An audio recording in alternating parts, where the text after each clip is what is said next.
Īstam vīrietim ir jāmāk visu izdarīt pašam par savām rokām. Man patīk trenēties, smagi, līdz spēku izsīklam. Es no sevis izspiežu visu. Un pats galvenais, man patīk cīnīties. Izejot uz ringa, es vienmēr parādu īsti cīņu.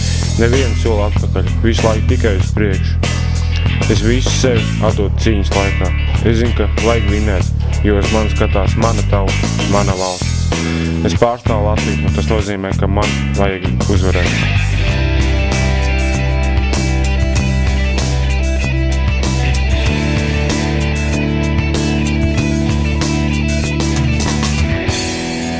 Tas nozīmē, ka man vajag uzvarēt.